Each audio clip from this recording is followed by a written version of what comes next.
Hi guys, in this video I wanted to talk about stocking rules of how many fish you can put in your tank. Just like probably all other fish keepers who show their tanks online on YouTube or otherwise on social networks, I always get comments that nearly all my tanks are either too small for the fish or overstocked.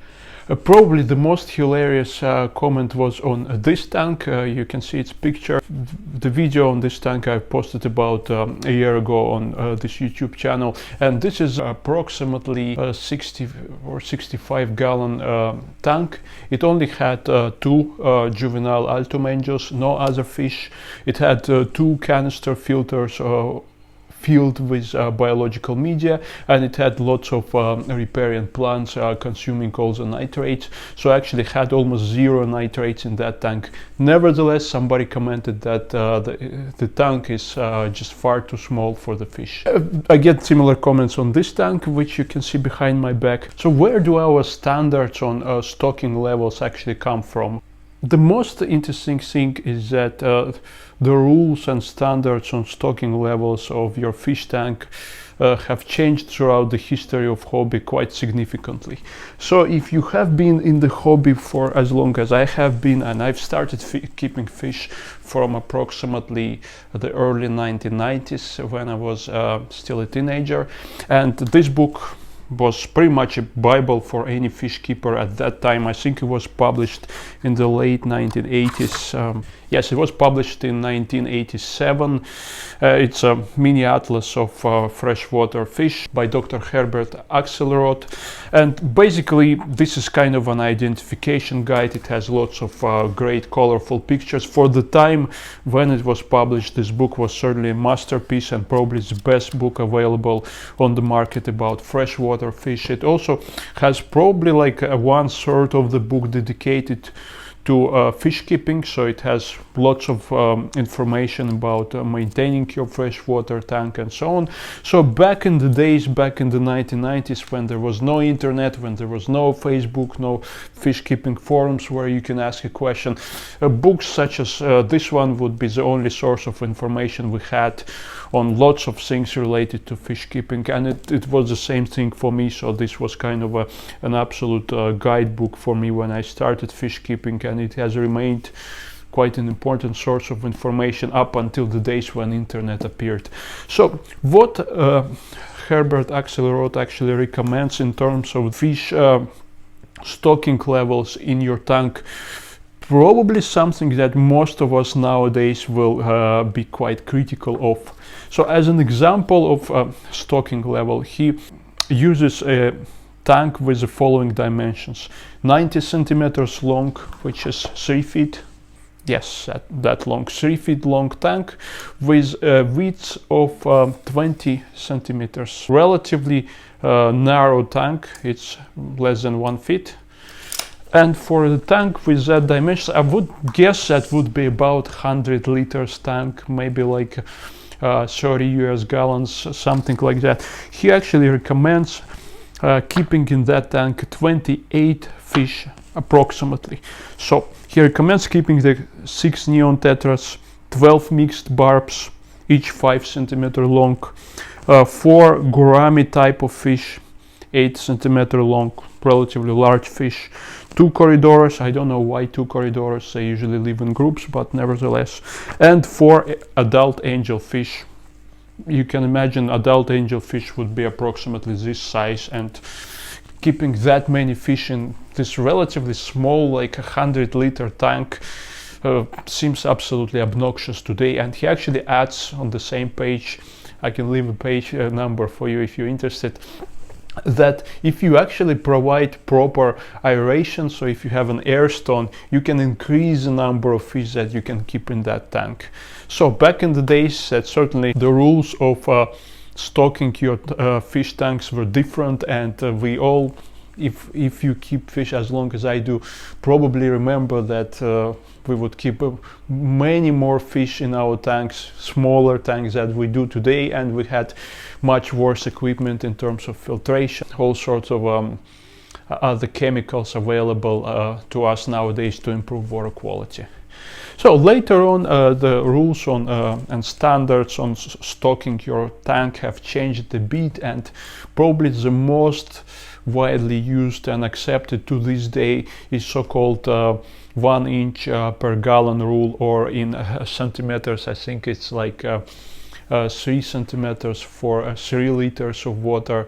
So it's 1 inch of fish per gallon of water.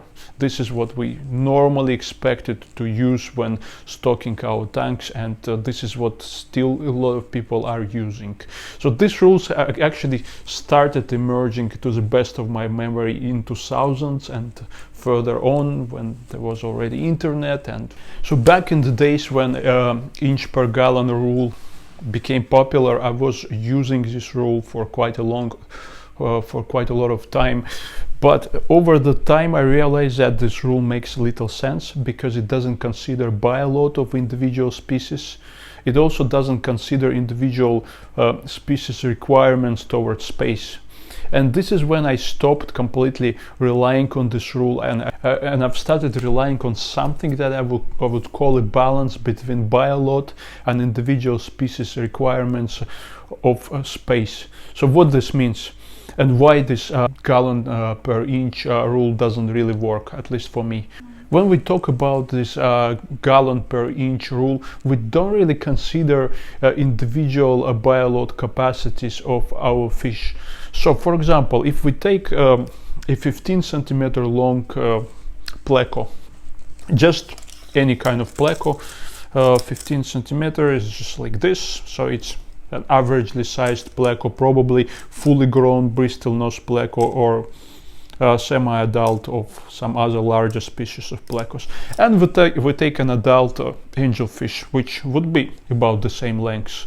For those of us who have kept plecos before, we know that plecos are major waste producers. So as long as a pleco has a food source, and they should have a food source most of the time, they will be constantly producing lots of waste, and they will be really game changers in terms of bioload as compared to angelfish.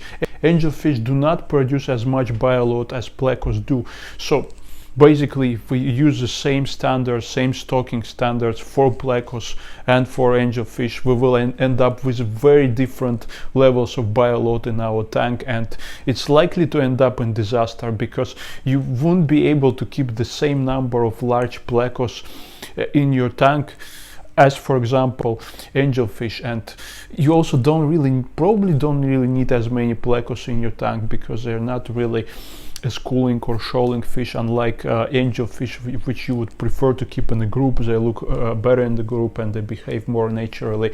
So individual bioload capacities are usually completely ignored by all these rules, or inch per gallon or gallon per inch, whichever you call it.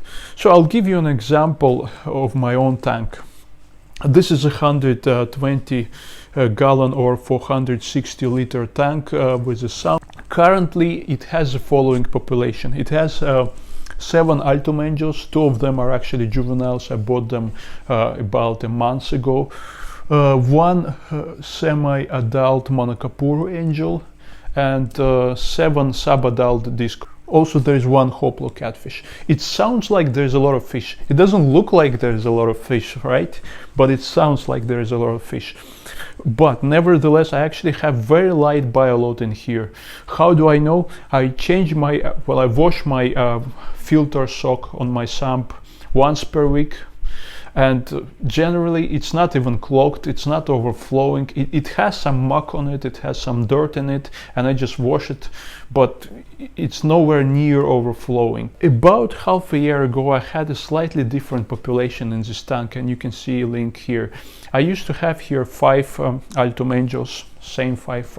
Actually, most of the time I only had 3 Altomangels in here, because I have a pair here, they were in a separate breeding tank. So I had from 3 to 5 Altomangel fish. I had about 20 smaller tetras, like black neon tetras and cardinal tetras, 20, 30, something like that. And most importantly, I had here 4 large Royal Panac plecos. 3 of them were about 15 centimeters long, and one of them was over 20 centimeters long. Here's a link, unboxing of that particular pleco, and it was quite a beast. Most of the time I did not see those plecos. They were hiding in the driftwood, and I would rarely see them during the day. They would be more active at night, but I wouldn't see them at night. So they were almost unnoticeable in the tank, but they were major bioload producers. They were eating non-stop. They would feed on wood, they would feed on pellets, on veggies, and so on. So they were constantly producing a huge volume of bioload. So my filter sac had to be cleaned every single day, because by the end of the day it was literally completely clogged and overflowing. I had a feeling that this tank was overstocked. It did not look overstocked, because it looked like there's 3 Altum Angels, some small tetras, and nothing else. You would not see plecos in here, but they were the major bioload producers in here. So my nitrates were going up to 30. Well, now I have about 5 or even below 5 nitrates in here. I measured just yesterday, so everything is great in terms of water parameters now. But before, that tank was definitely overstocked. I could feel that it was overstocked, although you couldn't really see any fish. And in terms of their body lengths, they are the same as the body lengths of the fish that I currently have here. And also there was actually less fish in terms of numbers than I have here, but those fish, they are major bioload producers, and they just can't be compared with discus or angelfish. They're nowhere near in terms of bioload production. So that's why that's one of the reasons why I don't believe in an inch per gallon rule. Right, so my other rule when it comes to stocking my tanks is individual requirements of fish species towards space. If we go back to this pleco versus angelfish comparison that I've used earlier, well, plecos, they are not particularly active. They're mostly active at night when it's dark, and most of their activity is limited to finding a food source. Once they locate a food source, they will stay on it until it's depleted, and they will move to another food source.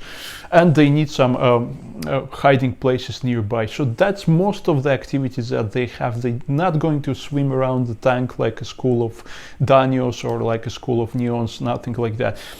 They're also elongated in terms of space, so they don't need tall tanks. And actually most of the professional pleco breeders and collectors, they would keep plecos in lower tanks, wider and longer, but lower tanks with lots of hiding spaces. And they don't really need open spaces, because they rarely come out into the open. They would be scared to come. But angelfish have completely different requirements in terms of space. They are not as active as, let's say, silver dollars, so they're not going to swim around all the time from one corner of the tank to another. They would be especially if they're older, they would be mostly standing in some part of the tank and their territories. But nevertheless, they're tall fish, so they need taller tanks, and they definitely possibly need larger tanks than plecos would. So if you have a strong filtration, you can keep plecos in relatively smaller tanks, because you just need to handle this bioload. That's the most important thing. But for angelfish, it's not only bioload but also some space. But again, they don't need as much space as red-tailed catfish or as pacu. You can see now it's evening, and most of my Altum Angels and most of my discus, they kind of shoal up together, and they stay in the darker part of the tank. They will spend the whole evening standing like this. They will almost never venture in this part of the tank, because it's brighter here, and there's just less driftwood, and they like it in this corner. So they would spend literally every evening, starting from 6 p.m. until early morning, in this corner. They're not going to move much, so they're not a type of fish that needs to swim from one end of the tank to another end constantly. They just need this particular space that is tall enough, wide enough, and long enough for them to feel comfortable there. So that tank is quite sufficient for them in terms of the space requirements. Again, because you can see they're not there, not because I'm waving my arms here, but also because they would stay there all the time. They're not really afraid of me moving my arms. It's just they feel more comfortable there. So let's summarize. What should you potentially consider when thinking about stocking your tank? I would say, first of all, buy a lot. Second is individual requirements of your fish towards space, how much space they actually need. And when these two things are combined, buy a lot capacity and space requirements, you would be able to stock your tank in the most optimal way.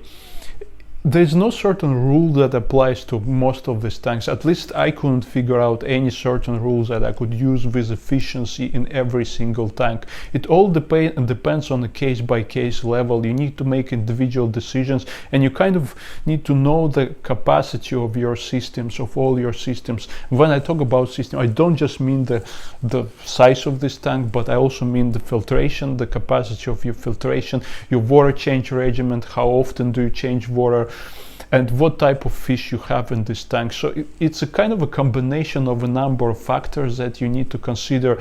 And when I feel that my bioload is within the limits, within acceptable limits, my filter doesn't clog often enough, my nitrates are fine. I'm not even talking about ammonia. Ammonia has to be at 0 all the time. When my nitrates are fine, and when I see that the fish have enough space to actually swim around and feel themselves comfortable, I think the tank is not overstocked.